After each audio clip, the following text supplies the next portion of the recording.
বল shoot করার জন্য প্রস্তুত সূর্যমুখী ফুটবল একাদশের প্লেয়ার।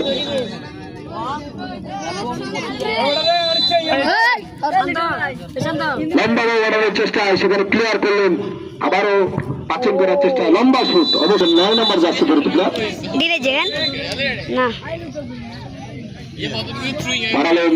লম্বাভাবে দেখা যাক পাচিং করার চেষ্টা, আক্রমণে দেওয়ার চেষ্টা, কিন্তু সেখানে ক্লিয়ার করলেন সূর্যমুখী একাদশের গোলরক্ষক।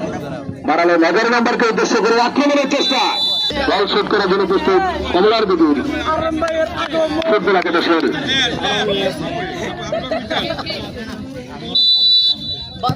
লম্বা বাড়ানোর চেষ্টা, ক্লিয়ার করলেন সূর্যমুখী ফুটবল।